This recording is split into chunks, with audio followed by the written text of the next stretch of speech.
Welcome to Blood in the Snow Radio, where we give you the latest news and interviews with the best in Canadian genre cinema. Here are your hosts, Robert Bellamy and Festival Director Kelly Michael Stewart. And we are still here at Blood in the Snow 2023, and I have a gentleman here that has a proof of concept this year. Can I get you to introduce yourself? Hi, I'm Dave Hildebrand. I'm a filmmaker from Toronto.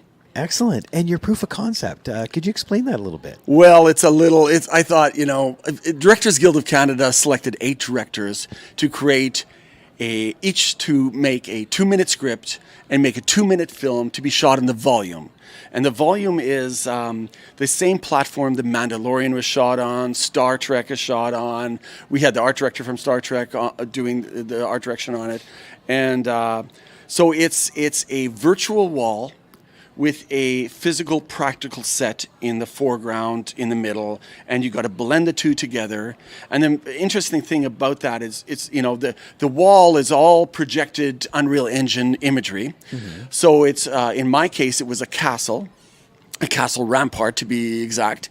And what you have is you can play with the parallax of the camera moving past, through, over, above the foreground or the practical set to reveal the background. And your cameras are connected with computers and little sort of radar spot detectors that follow the imagery, and they high-res exactly what is in your shot. So unlike shooting a green screen thing where your actors have nothing to interact with, they're just acting to the void of green. Yeah. Here they have things that refract off of their sunglasses or their clothing or their face, and they can interact in the world they are actually acting in, which is brilliant for the performance, Yeah. So that's what we had to play with, and there's a whole team of 15 people running computers on the side there.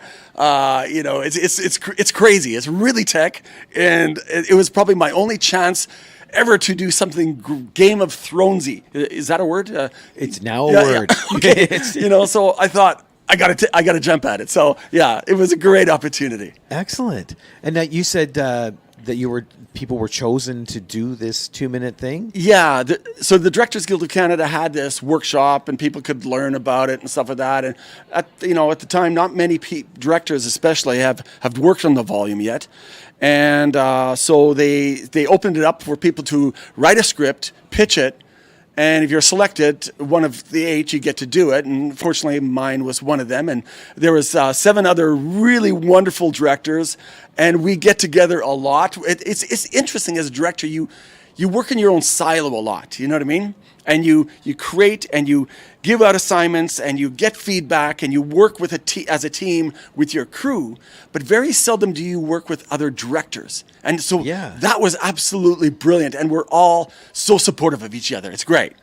That is very cool. So now when you're in that environment, what exactly do you have to put together? Because I know there's physical things as well as programmed. Yes. So when it comes to, like, when you pitched your script and you said, here I am, we're standing in front of this castle, do they then develop the castle programming for you, or is it something you have to come up with? Well, actually, they had originally 4 sets that we could choose from. One was the Arctic, one was this, that, and the other. And they finally settled on 2 of them because practically we had 2 days to shoot this. And my little film you'll see, 2 minutes long, shot in the volume, I had 2 hours to shoot this film. That's it. That's the amount of time I had allotted to me to shoot it out. So you got to have it storyboarded. You got to have it planned out. You got to know. And you're also doing French reverses because your wall is also going to be your turnaround background sort of thing. So you got to also plan your visuals that will take place there, your practical set that has to suddenly rotate 180 degrees, right?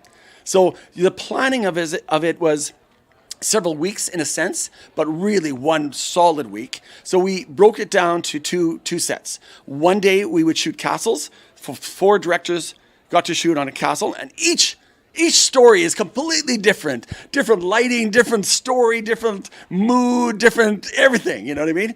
And then the next day was the Park of Paris. One director, Sid from Hamilton, he did this brilliant black and white horror film, whereas other directors did these brilliant beautiful stories that touch the heart. You know, it's completely different, you know?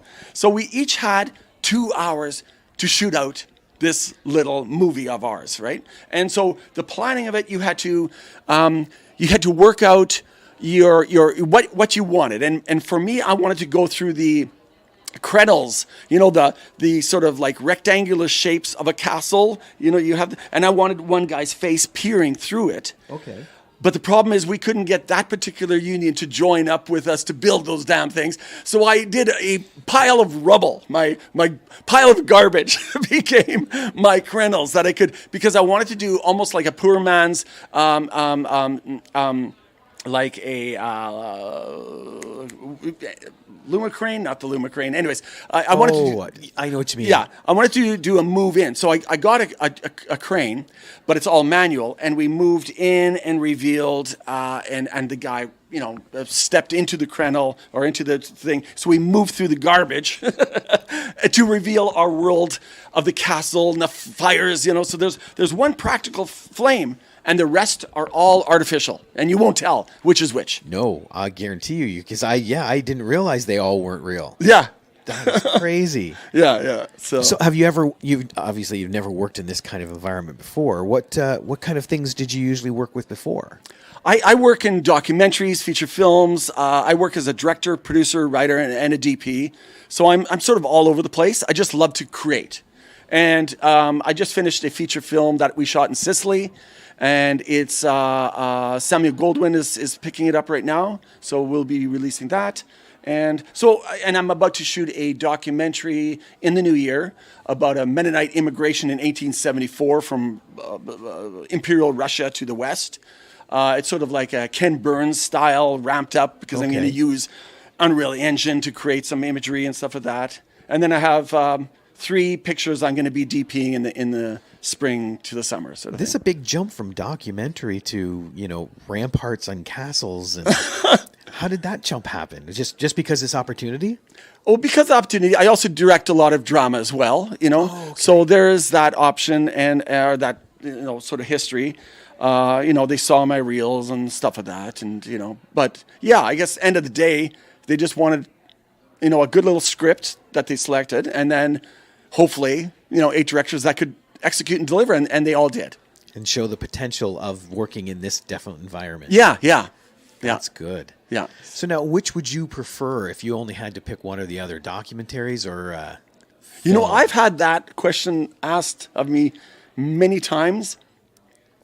I like them all. Whatever it is, as long as I can create, it's and the more creative it's. And also, if I jump over to when I'm DPing, I like stuff that challenges me, like, you know, horrors or thrillers. You can do so many crazy camera moves and lighting effects and all that sort of stuff. I love playing. Well, the reason I asked too is because when you have your film, you have a structure and this is your story. But when you get into documentaries, they take on a life of their own. So a lot of the time, you may not know when you're done. You know, that's a really interesting point, because historically, all my documentaries have been exactly that. I did a Baraka Koyaanisqatsi type of film years ago, and it's just visuals. That's all it is, to music, and we did have some dialogue in there, but still, it was all that visual, orgasmic stuff, you know, and you don't know what you're creating until you're in the edit room and months and years or centuries later, Exactly. Sort of thing. But the documentary I'm about to do, I mentioned, is sort of a Ken Burns style. I've never done one this way, and it's almost all, in a sense, scripted, because so much of it is narrated and so much is historical fact, you know? So it's a very different way, and I've never done docs like that, so I'm kind of interested in it. I see what you're saying, yeah, because usually with a documentary, you're filming what's going on presently. That's right. But history, yeah, that is It's true. a historical one. Yeah, you're scripting everything out. You're researching. You're trying to find photos. We're creating photos on, you know, AI platforms, whatever it might be. But it's it's a really different way of doing it, and it's kind of exciting, you know? It's like a mix between the two. It is. And then I go out and interview a bunch of people, and then I got to blend them in, because first I make the script to make sure I hit all the beats. You know what I mean? And then I say in there to the readers that are reading the script that a lot of this content will be taken over by people that we interview. The interviewees will cover some of the content. So, and you never know the life that takes on. Exactly. Because I know I've only ever done one documentary, and that was the same thing. I was going in with one idea, and by the time I got done the first 2 interviews, it was a completely different story. Yeah. So do you worry about that in this historical setting? Sure. There's always a reason to worry. Well, yeah. You know, I find this a problem-solving business, and he or she who solves the most problems wins, you know? Yes. And that's all we have to do. We will continue to, problems will arise. I have a great team that works with me, and they make me shine. So that's all I do nothing. I just sit there and, let them do everything, make me look good, Perfect. So, with this festival run, are you presenting it across like different festivals, or is this strictly just something local?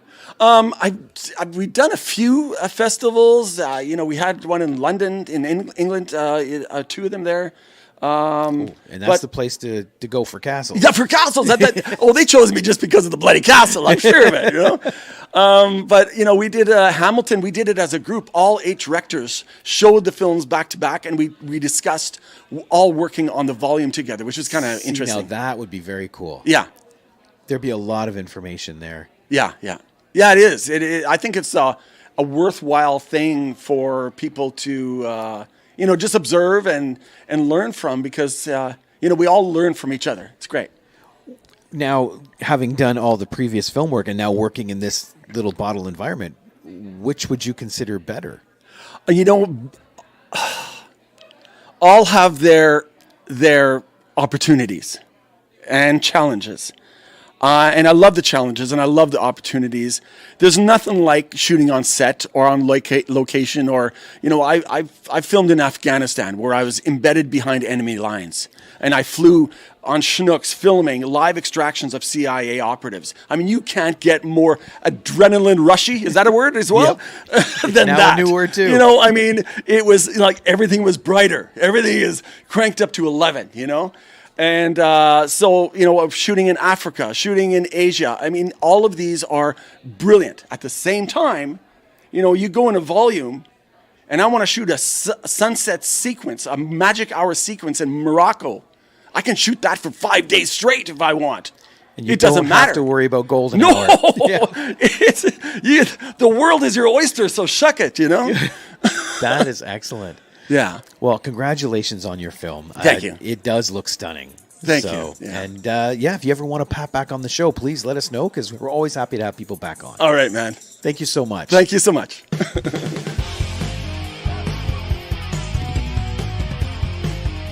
Join us next time for Blood in the Snow Radio. Bits Radio is a production of 3 Evil Cats Productions in association with the Blood in the Snow Canadian Film Festival. For more information and to listen to other episodes, visit bloodinthesnow.ca and tweet us at BitsFilmFest. Music by Jen Gorman, produced and edited by Kelly Michael Stewart.